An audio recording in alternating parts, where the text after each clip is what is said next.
Hi everyone, this is Cherry Chen from Real Estate Tax Tips. Today I am recording the video all the way from Sarnia, Ontario.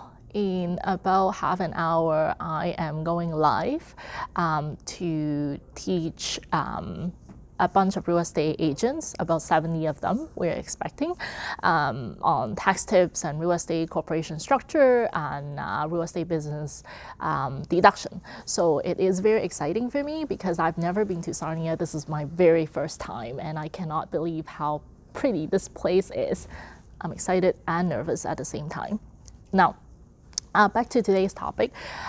Today I'm going to talk to you about RRSP contribution limit, whether you should contribute to your RRSP or not. To me, as a real estate accountant, I can tell you that RRSP has a lot of investment restriction.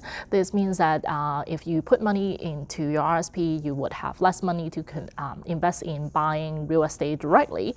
You can, however, invest in your RRSP invest in real estate through your RRSP by means of private mortgages.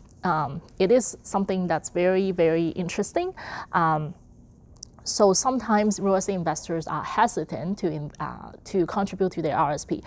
However, RRSP contribution can be a tool that people can can use to split income with their future self. So for example, if a real estate investor sells a property in 2019 and they incur a huge capital gain and they know that they have a large taxable capital gain that they have to add to the income in 2019, and they know that they're going to quit their job in 2020 or 2021 because a lot of real estate investors are investing in real estate so that they would be able to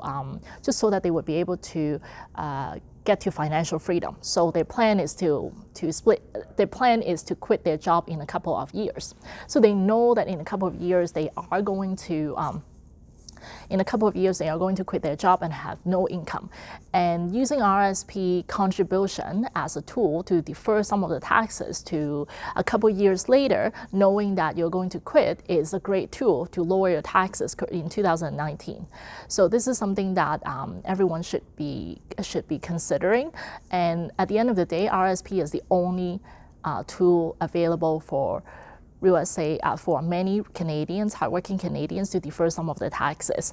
Having some saving is always better than not having any saving. Until next time, happy Canadian real estate investing and wish me luck at my presentation.